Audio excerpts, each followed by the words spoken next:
visited places where 3 or 4 farmers come. Then I've traveled 300 or 400 kilometers. So to see so many people over here, it's a breath of air to know that so many people care about what's going to happen and where we're happening and where we're actually going. Ek is selfs boer. Ek is groot gemaak op Hazyview of groot geword op Hazyview. Kiepersal omgewing op avocado plaas.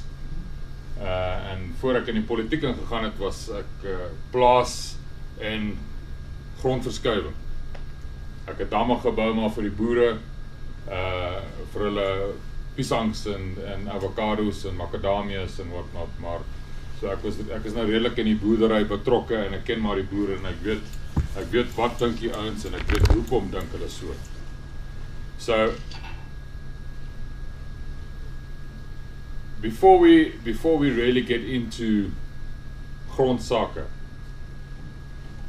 I must let you know that if you had to compare the product that the DA sells compared to the product that the EFF and the ANC sell, you will see it's chalk and cheese.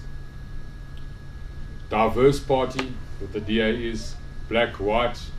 We are diverse with regards to cultures. We are diverse with regards to languages, to religions. And that makes it particularly difficult sometimes to be able to come across in a certain way or take a certain position on certain matters without annoying somebody.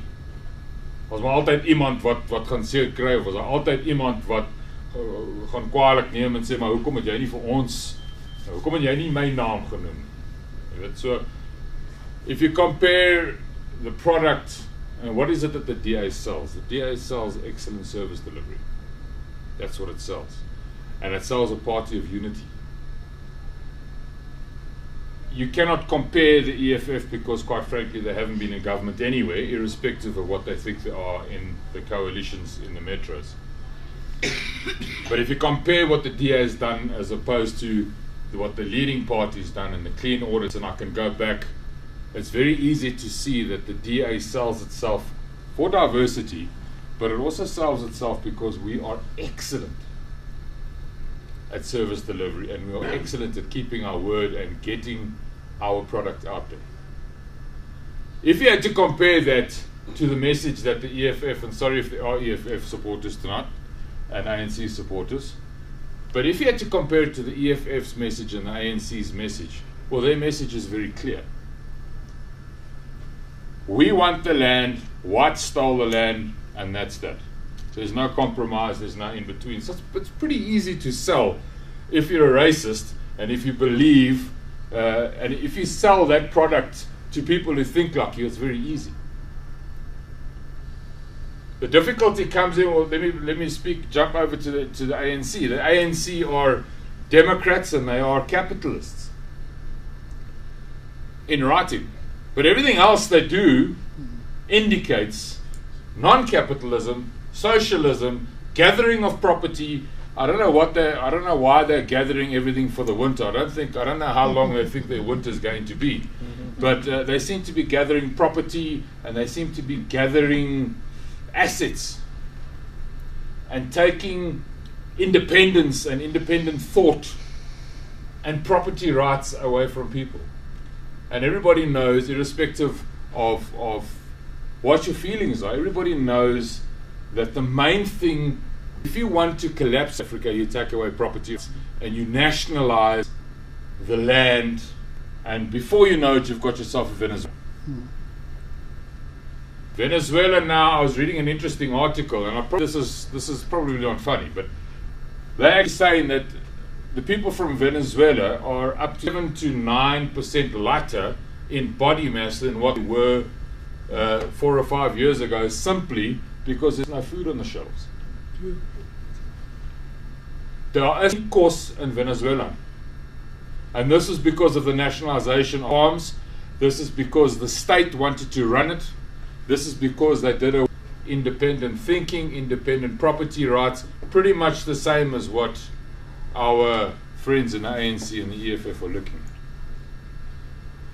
And I must say, it's not all ANC guys, but there are capitalists and constitutionalists within the ANC that believe that, you know, capitalism is the way forward, but there's a large section within the ANC that also leans towards communism and leans towards what the EFF say. And in my opinion, quite frankly, the only reason they haven't joined the EFF in many instances is because they probably might lose their job, or there might be victimization further on down the line, and that's just not something they're prepared to do right now.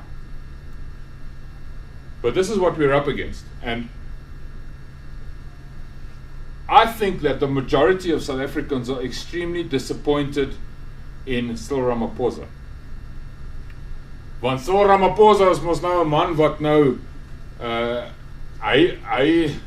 he was one of the authors of our constitution, and everybody knows back in the day that him and Rolf Meyer kept on going in and out and organizing and debating about what needs to come into the new constitution and what doesn't, and then him and Rolf would walk back in again and they would have settled this thing outside. So he was very much involved with drafting the constitution as a capitalist. And after that he's made, I think he's 300 billion rand strong. 300 billion. Of course the guy can afford to give half of his salary away. I'm glad he did. Laat hom suffer bietjie.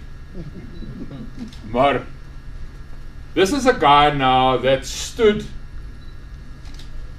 against apartheid and negotiated against apartheid, and now seems to be blowing like a reed in whichever way the prevailing winds are blowing. As die wind nou so toe blaas, dan gaan hy my saam. Gaan hy maar saam met die wind. As dit nou, if it changes, dan hy soos 'n riet wat op sy eie staan. En wapper hy hier en wapper hy daar, en dit lyk of hy nie 'n ruggraat het. Now in 2017 in the National Assembly, when the EFF brought the motion, the original motion to expropriate without compensation, the ANC stood up and they vehemently opposed changing Section 25 of the Constitution. That was 12, 14 months ago, 16 months ago. Vehemently. Where the socialists or the communists within the ANC were standing up and saying, you don't need to change the Constitution. And I say communists as in from the SACP within the ANC. And Ramaphosa was one of them that said back then, and Gwedi Mantashe was the people that said back then, as well as Jackson Mthembu said back then, land reform has failed. It's not the Constitution's fault. It's actually the ANC's fault, and that came out of Jackson Mthembu's mouth, and he put it on Twitter. So he wasn't scared to admit it. He wasn't scared to say what he needed to say. But now, 12 months later, because the political pressures from the EFF seem to be gaining momentum, what does Cyril do? The wind's blowing this way, so he just leads.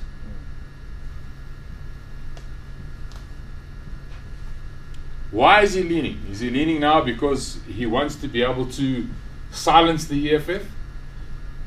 Is he playing the game now because he wants to silence the EFF? Because hy wil graag, he wants to dominate in that territory. Because what happened in Parliament, when the EFF stood up and said, we're going to take the land, Cyril jumped up as president. It was a question to the president's session in the last term. He jumped up and he said, no, you will not invade property. Don't forget that this is an ANC initiative, not an EFF initiative. So what does that tell you? Is they've swallowed up.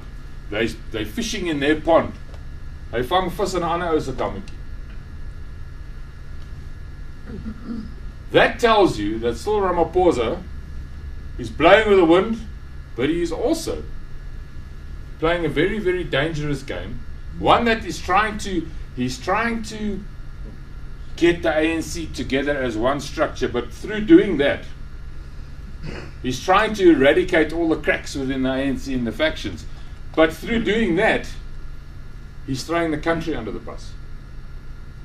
Because the scariest thing that could happen, if you think that Cyril Ramaphosa is doing this just to gain votes, the scariest thing that can happen, and the scariest question that you can ask yourself is, how does he stop it?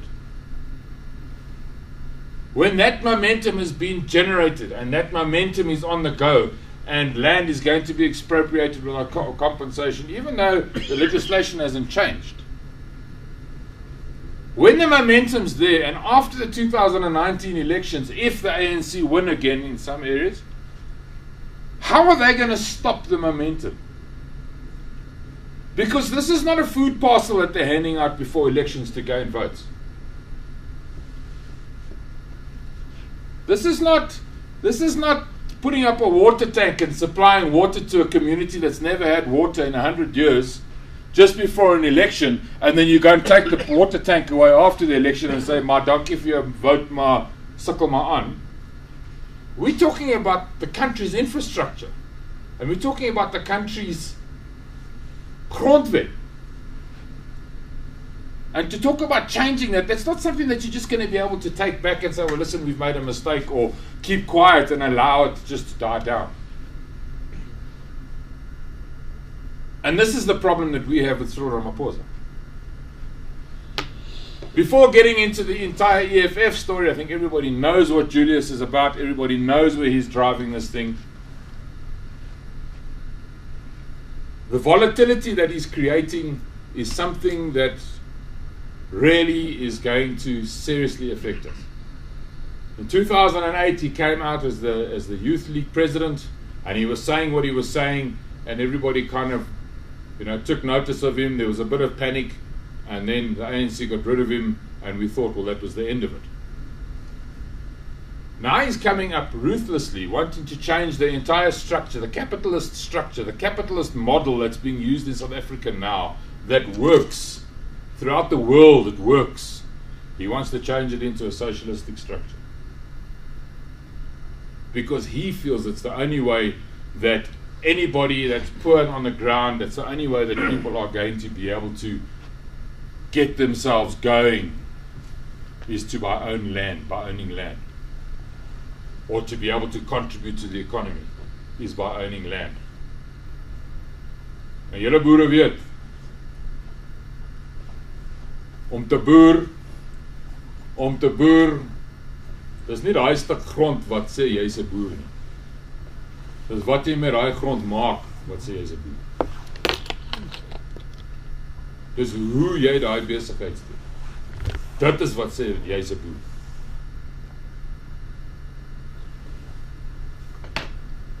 The Zimbabwe situation is very clear, very, very clear cut. Everybody knows it.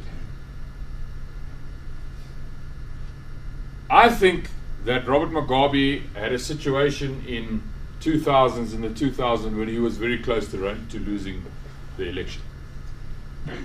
And the reason I'm mentioning this now is because you can see the telltale signs. Desperate men, desperate measures. As a man desperaat is, gaan hy mos nou desperaat, he's going to do things desperately. Robert Mugabe and the ZANU-PF were coming extremely close to losing the elections in the 2000s. And just before that. So what does the guy do? He knows that the farms, or the farmers more specifically, are sponsoring the MDC, so he chops the farmers off at the knees. And through that, wins votes, but totally collapses the economy. Now the question I want to ask, there's a majority of us in this room that when worst comes to worst, we can still be able to get a plane ticket out of here and go. But if South Africa has been this economic buffer in the southern tip of Africa, where people can migrate to every time there are failed land policies around us, where do South Africans now go when land policy fails? And that's a question that South Africans, specifically our rural black South Africans, must ask. And we must ask that question for our rural black South Africans. Where do the poorest of the poor go when there are food shortages here? There's no country around us that will be able to take 5 million or 6 million immigrants as we absorbed economically, as we have always absorbed Mozambicans through the war. We've always absorbed Zimbabweans through the Zimbabwe struggle. Before that, the Rhodesians. We've always been this economic buffer. Nou waar gaan die ouens wat nou al klaar niks het nie? And this is something that the EFF and the ANC are not thinking about. They're thinking about the vote, they're thinking about this, but the future, the foresight is lacking, drastically lacking. I don't need to elaborate any more on Zimbabwe. But I feel that I must punch that in. I must get that through to South Africans.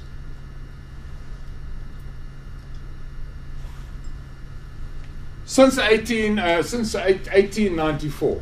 Now I'm going to quickly put the DA's position forward on land reform, why it is that we say what we say, why it is that we support land reform, but why don't we not support why do we not support expropriation without compensation? Because daar's 'n groot verskil.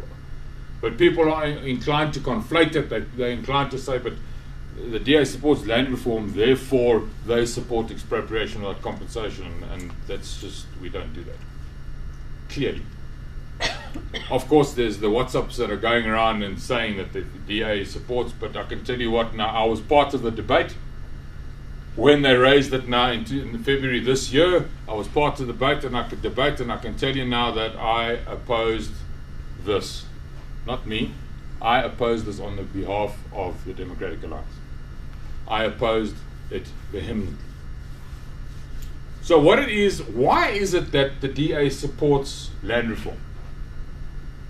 And this is now where you need to take off whatever hat you're wearing and think. Why is it that the DA supports land reform? Since 1894, there's been approximately 15 different pieces of legislation that has affected black South Africans, that has discriminated black South Africans without question, without doubt. One of them, obviously, the 1913 Land Act. But in 1894 was something called the Glen Grey Act, and that happened down in the Cape Colony, where dispossession took place. And not only did dispossession take place so that progress can be made, the government of the Cape Colony then taxed the Xhosa men, forcing them to work on the properties where they had been dispossessed from. Now, many people don't know that. And many people are looking at me going, but I didn't know that. Well, I'm telling you. En dis manne, ons moet maar luister. Seriously. From then on, there was acts. Then there was the 1913 Land Act, and basically the 1913 Land Act again dispossessed people, moved people around, forbade people from owning property, actually owning their own property, moving people away from central areas. Certain class could benefit from the economy over there. And then, of course, this led into the Pegging Act down in KwaZulu-Natal, where the Indians faced exactly the same thing. And throughout South Africa, there have been these pieces of legislation that have moved people around from left to right, north to south. The Group Areas Act in the 50s was again just another extension, and it was moving black people according to class, or moving people according to class and culture, race, moving them away so that in Gauteng, the urban suburbs would be surrounded, or should I say the CBD area where all the profit was happening and all the business and opportunities were happening, were the white suburbs around that. And then black guys, the black families were moved out further, and Indian families were moved out further. So there was a massive discrimination. Through that, the apartheid government were moving people off fertile property, moving them to places like Lebowa Legomo, to Bushbuck Ridge, moving them away so that the prime property could be used for farming and etc. And then somebody would say, well, what's wrong with that? But then I'll say, well, what was wrong with that was you weren't giving some people the opportunity to be able to farm that very land. And because you had an idea of what this guy looks like and what he possibly thinks like, we've moved him to the side and we're just moving in here and saying, okay, well, you can't farm, so somebody else must take it. So it's these pieces of discrimination against non-white South Africans is why the DA stands up and says, no. If South Africans of all races lost or were dispossessed, had to be moved off their property was taken from them,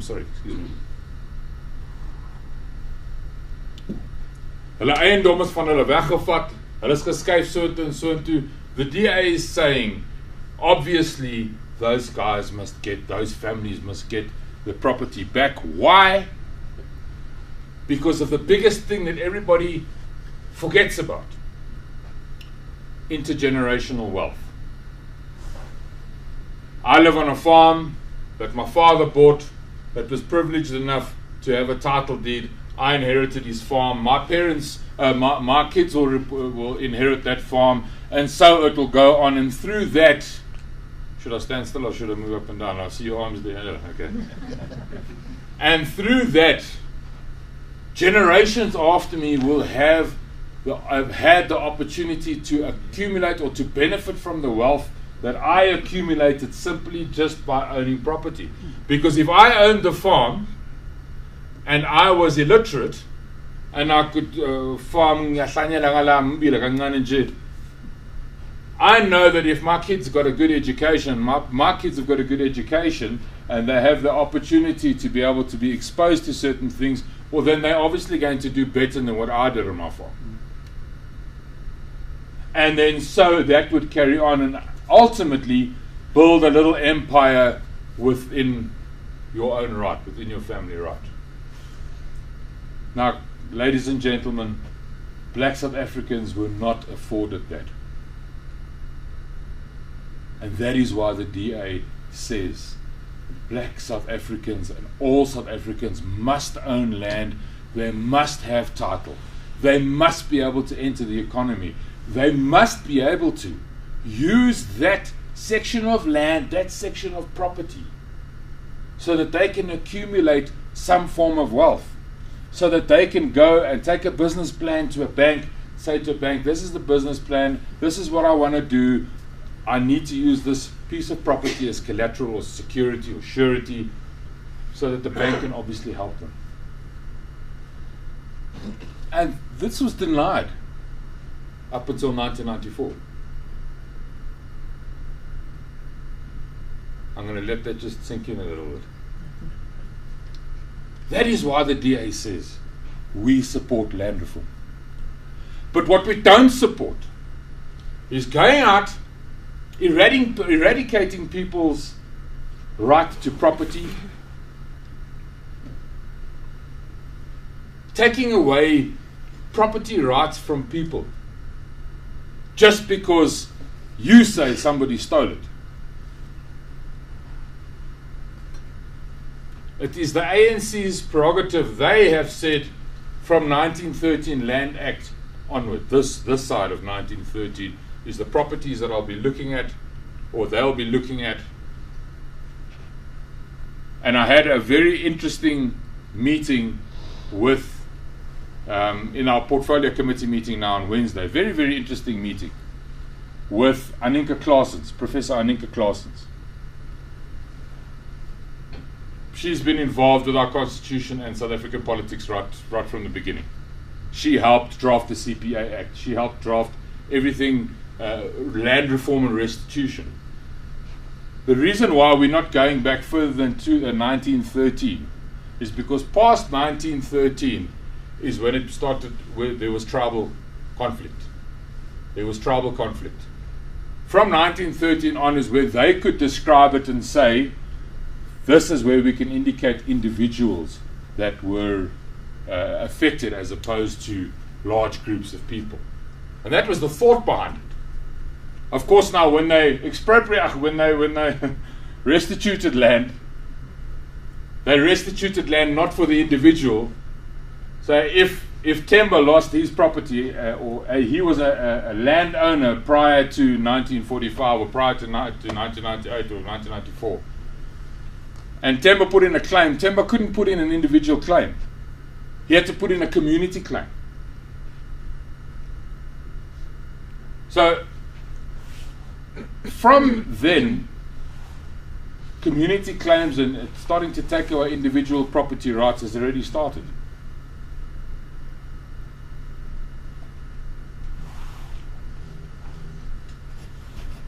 I've gone off point a little bit.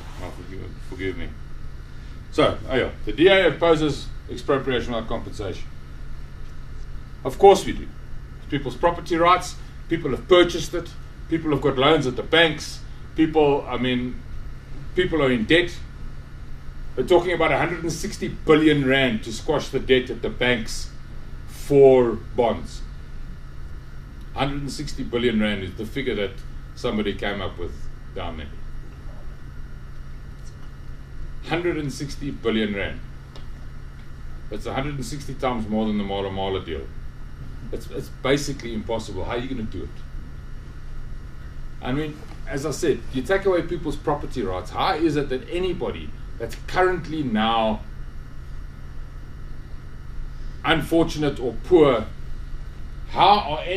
is anybody going to be able to gain entrance into the economy or going to be able to contribute to the economy if they haven't got that title, if they haven't got that behind their name? If you want to nationalize the mines, nationalize the property as the EFF have done, or as they want to do, that means nobody owns property, the state owns it all, and you will spend your life paying ANC councillors, paying EFF councillors, just so that you will be able to rent a piece of property somewhere to try and make a living. Because quite frankly, it's happening now. If you go into Home Affairs, I mean, those guys, half of the people that I know, they're just saying, well, you know what? If I go and they're looking for a driver's license, for a passport or whatever the case would be, is they have to pay. And if you want to get a job in the ANC, you have to pay. So now, when the ANC and the EFF have nationalised all the property, who says that that's not going to change? Of course it's going to stay the same. And if you look at from what I hear in Zimbabwe, what's happening now is that they're welcoming farmers there. The farmers that are coming in there, they're building the farms up, and then suddenly the state's coming in and they're taxing it to the point where it's basically unproductive to farm. And that's what happens, and that's what's happened now with the 1% increase in VAT, is the government sees that the fiscus is lacking. It sees that we're not generating the profits that we should be, especially running into the next election. So what does it do? What's going to happen afterwards? Nothing's going to change. It's just going to get worse. The high-level panel indicated that the South African Constitution is spot on. High-level panel was headed by ex-President Kgalema Motlanthe, and Kgalema Motlanthe, and they were initiated by Parliament. They were a review panel initiated by Parliament. Parliament said this panel needs to go in and they need to investigate every single department to see where the stumbling blocks are. Now, don't ask me about the other departments, just ask me about land reform. But the stumbling blocks found by Kgalema Motlanthe, now this is an ANC cadre, he's a stalwart. And by the way, Anika Klaasen, who I mentioned earlier, was on that panel as well as a professor. She was on that panel as well. So the stumbling blocks for land reform currently are primarily corruption. The massive amount of corruptions in the land reform department and by departmental officials over here in our areas is crazy. I don't have to tell you that. I think everybody knows it. If you don't know that there's South Africa, there's corruption, was a lack of political will. Now, everybody knows that if the ANC really wanted to be able to assist South Africans that were dispossessed of their property during the apartheid years and before, they would have done it already. Because if you can afford to spend 1.1 billion rand on one deal like Mala, one deal, where that money could easily have put between 80,000 and 120,000 other South Africans that are standing in line, that have got their claims in, one step closer to economic inclusion. You're going to take 1.1 billion rand and you spend it on one deal. Don't say to me that you're worrying about the people. They lack the political will. They lack the political will to be able to make sure that land reform actually happens. What is the biggest threat? If you give somebody a piece of property and a title deed and he's got the independence of thought to be able to go to a bank, and he's got the independence to be able to be self-sustaining, if I can put it that way. The threat is that that man that's got the title deed and that man that can think for himself and he's got his own business can also think about who he wants to vote for. I'll let that one sink in a little bit as well. If you lack the political will to assist people and to act on land reform, don't come afterwards and say, you know, we haven't got the budget, like they're saying now. The third one was they lacked the departmental capacity. The capacity within the departments, obviously. If you've got catered employees, people that are there in the department simply because they know somebody, and that good old saying, that English saying comes in and says, it's not what you know, it's who you know. If you're going to actually practice that in theory, don't expect your departments to work. The only reason you are there, possibly, and I'm not generalizing, but if you look at the state of the departments now, one can just imagine what's going on there. And if you knew what I knew, working in land reform, I'll tell you, there's problems. So you're there because you know somebody, or you're a family of somebody, and somebody's given you a job, or you're there to steal money.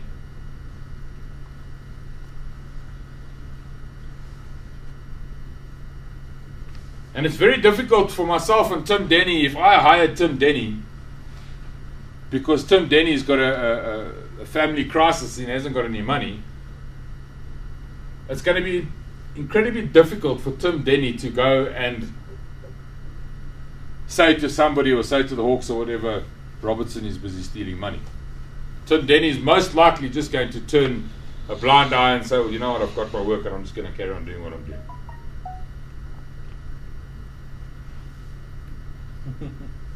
We understand each other, Tim.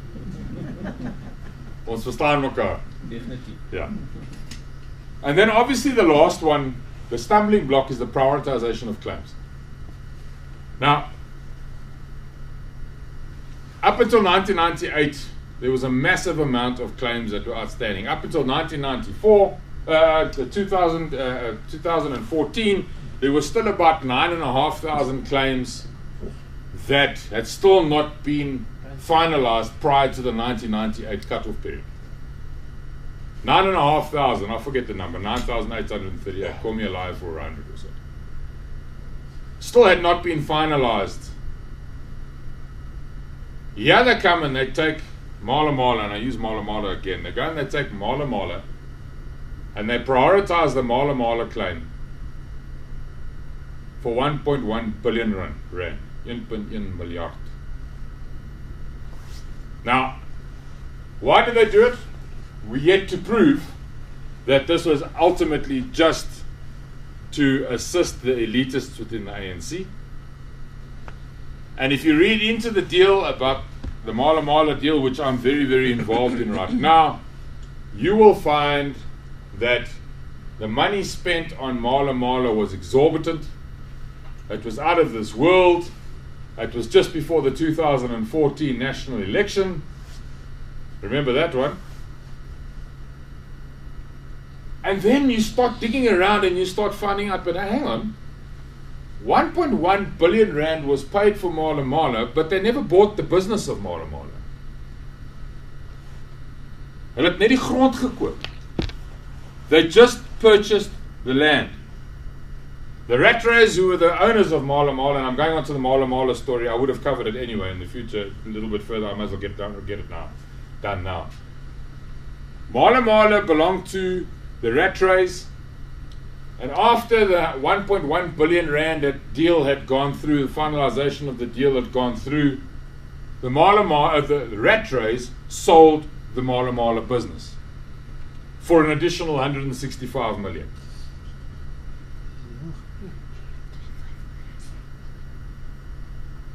Now, you think to yourself that the Kruger Park claim, that's about, as the crow flies, 150 k's north of the Mala Mala deal, is a 318,000 hectare claim that was finalized, but within the Kruger National Park. They were paid out 84 million rand for 318,000 hectares, and Mala Mala was 70,000 hectares. And what the government paid for Mala Mala was 70,000 rand a hectare, and what they paid for the Kruger National Park claim was 256 rand a hectare. Now, on top of that, the company Mala Mala pays back between 560,000 rand and R1 million a month rent for using the property that was bought for 1.1 billion rand, rent back to the CPA, the Wandlangiri CPA, per month. So guys, corruption. And I jump from prioritization onto corruption, but there you have it. There you have it. Any man and his dog can see that there's something very, very, very wrong. Extremely wrong. The land audits people will tell you about. Daar was 'n audit op land. Ekskuus, ek praat nie baie Afrikaans nie. Jy kan my nou hoor, ek is 'n Engelsman. I'm looking at your beard, so it reminds me of an advert that I've seen a lot on TV. It's a brandy advert, but I'm not going to say what the brandy's called. Your Robert eats. But there was a land audit done by the state. And the land audit says that X amount, and they're speaking to the diversity, they're speaking to who owns South Africa. This is phase 2 of the land audit. And the state has come out and they've said that black South Africans only own 2% of rural land in South Africa. Now that's a statement that everybody jumped onto.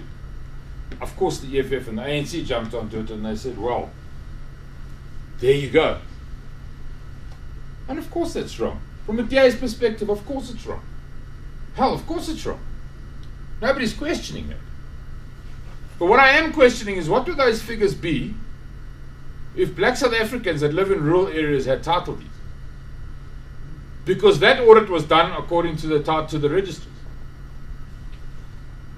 So if you think to yourself the importance of title deeds, suddenly you're thinking to yourself, wow, of course they're not going to start selling title deeds. Of course they're not going to be talking about it, because the next land audit they want to do, they want to still show that only 2% of black South Africans own rural property. And this is the political game that we sit with.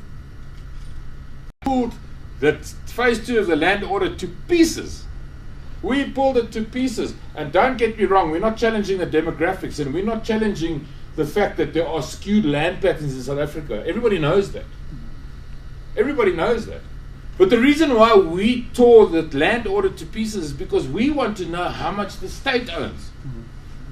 It's all very well breaking phase 2 of the land audit up into demographics and saying white and black, because it's playing now directly into the EFF and the ANC's hands and their electioneering campaign. But when you start asking how much does the state own, they go, ooh, but no, hang on, that's a sensitive question. Nobody wants to answer that. And of course, if you want to address the skewed patterns or land patterns or ownership patterns in South Africa, primarily the one thing you want to do is you want to look at how much the state actually owns, so that you know you can still transfer land over without risking food security, without trashing the economy, and without stopping from foreign investment from coming in. So then we start asking questions about how much does the state own? And some of you that can remember the video, especially the DA guys that can remember the videos, the councillors here, you will remember that I asked the question in the debate.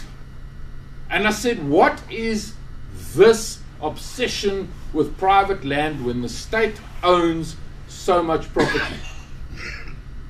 And when the state inherited, the ANC government inherited land that the apartheid government took through dispossession, why is it that they haven't handed that land back to South Africans yet? What is this focus on private property? Ooh. And then, of course, to make it myself even more irritating, I went and said, well, you know what? I'll tell you how much, Mr. Minister, of state-owned property is currently unused in South Africa, and the figure, according to your own land audit that's just come out, phase 2 of the land audit, is 17 million hectares. That's currently unused.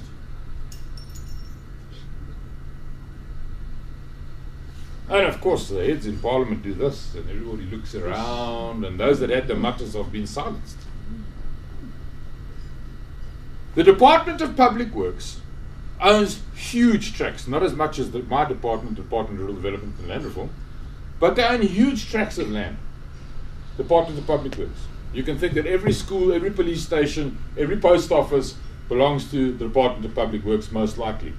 They still have 1.9 million hectares of property that's currently unused. That can be an open stretch of land, that can be an old postkantoor, politiestasie, whatever the case would be, but if it's got infrastructure on it, believe you me, if you had to use that infrastructure and start setting black South Africans up with small businesses by using that, you are going to start making a positive difference to the economy and to people's lives. 1.9 million hectares is just lying fallow.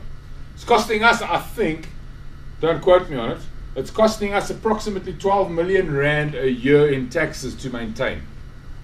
Or is that a month? It could be a month, it could be a year. I'll have to check it. A little bit out of my department. But the fact of the matter is there's these large tracts of land everywhere that everybody, specifically in the state, are just hushed on. They're not talking about it. So we're saying, all right, well, phase 2 of the audit, you guys are now obviously saying, because you haven't revealed how much is owned by the state, you are now guys, our guys are now saying, or the department is now saying, okay, this audit is inconclusive. And bang, goes the 2% rate that I was telling you about earlier. Because if they couldn't get how much the state owned right, what else did they get wrong? South Africa is 123 million hectares.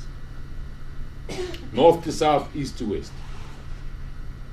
Some statistics that I have read of people that have been doing now statistics and surveys on land have given us the following numbers.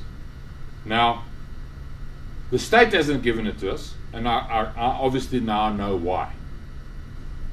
123 million hectares. 52 million hectares of that belongs to the state. I think it's 42.6%. But that includes the Kruger National Park and everything that the state owns, including our tribal lands, our traditional areas, our homelands, because the state owns that, the chiefs don't. 42% odd, I beg your pardon, belongs to that.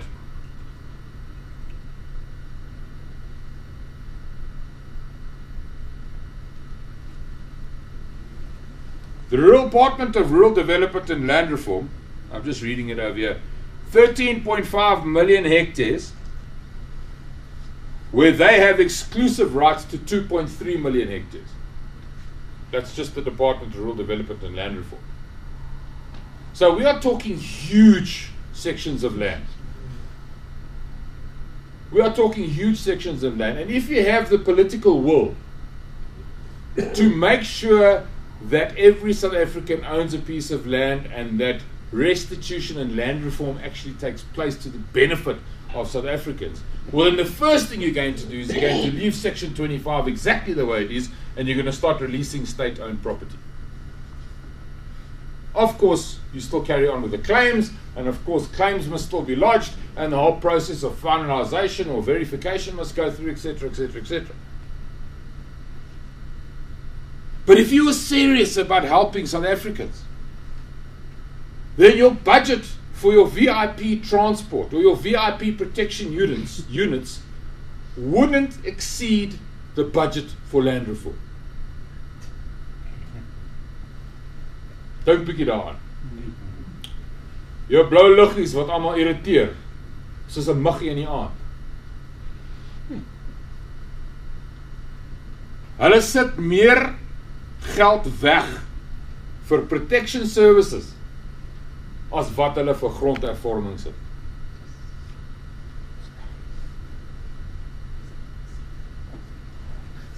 But we haven't got the budget to do land reform, is what they're telling us. Some scary statistics, eh? Scary statistics. Release state-owned property, continue with Section 25 as it is, because Section 25 allows for land reform to take place.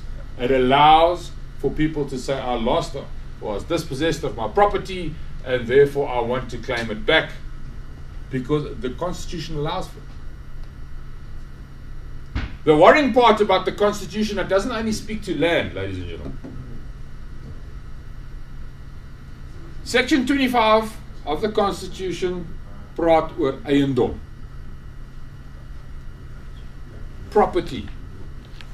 Movable, immovable assets.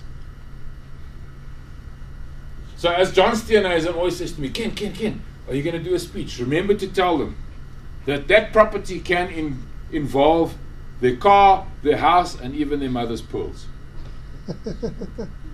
As there's John. But that's the seriousness of what we're talking about. So you want to change the Constitution, but there's no reason to change the Constitution. Release state-owned property, give people title deeds on that state-owned property, allow for land reform to take place, allow the claims to carry on, allow the courts to do their work, and once the finalization of claims has been done and South Africans have got the opportunity to be able to make something of themselves through land, you give them title. Because then it's theirs, and forever, ever, amen, nobody can ever take that away from them under the current legislation. Oeh, ek het 'n bietjie gepraat. You guys want some coffee?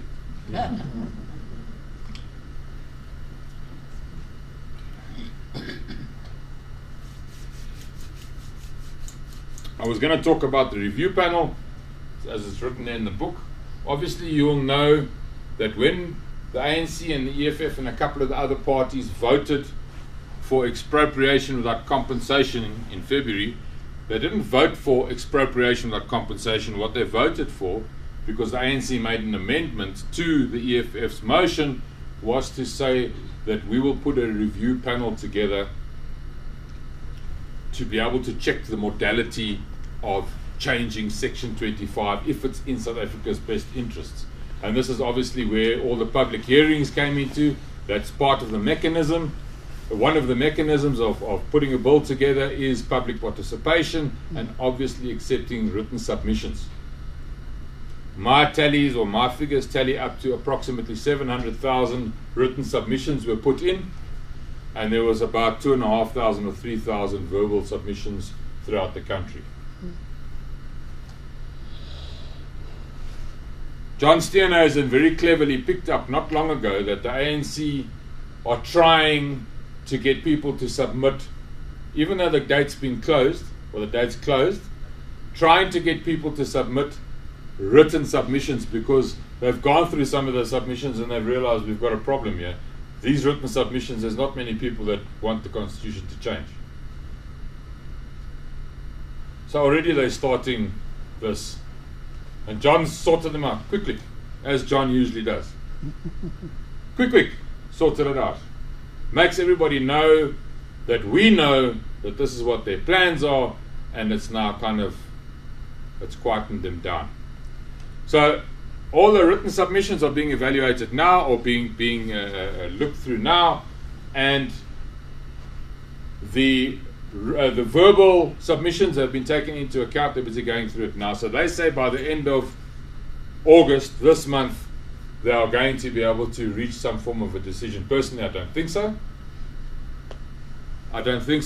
Going through 700,000, it's no child's play. So if it comes to checking the timeline for when this could happen, one never knows. The elections. We are predicting, because elections are going to be in May next year, we are predicting that this thing is going to happen after. It can't happen before. I mean, unless they do something drastic. Unless the ANC pushes this thing in beforehand, which I personally don't think that they want to do. I think that it's given opposition parties the golden opportunity to be able to ensure that they don't get the 66%. Now, if you change Chapter 1 of the Constitution, 75%. If you change Chapter 2, which is the Bill of Rights, 66% in Parliament. And then 6 out of the 9 provinces must vote in the NCAP. So 66% in Parliament. I know there's guys that are going around and saying, but they're not going to get the 75% anyway. It's not 75%, it's 66%, which makes things incredibly dangerous for opposition and makes things incredibly dangerous for constitutionalists. But how do we stop this? Now this is where you're going to hear the political stuff. Here comes the political jargon. But guys, don't think to yourself that there's a decision that's made in Parliament, in the provincial legislature, or here in Secunda that doesn't affect you. Every single decision that is made affects you. Whether you feel it now or you feel it in 2 years' time, trust me, it affects you. So how do we stop this monster? We simply go out and we make sure that, or you make sure, you guys remember the Hunter's Gold advert? With a guy walking on the beach and he says, bring your buddies, and then bring your buddies' buddies, and you bring your buddies' buddies' buddies. And that's how you stop this from happening, is at the voting station. Because if we can get them on the back foot until past the election, and the DA is growing the way the DA is growing, even with the EFF's contribution, they won't get the 66%. But it doesn't all help. We sit back and say, well, the DA's in charge, they're handling it, they're my party, but in May, on the 24th of May, ons gaan damp toe.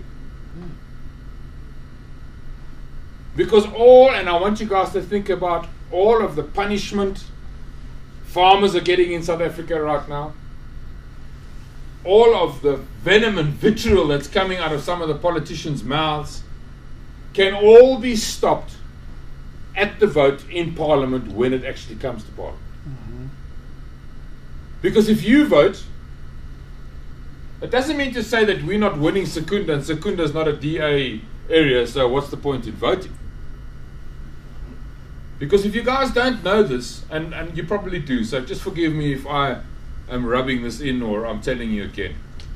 But it goes about representation. It goes about individual votes.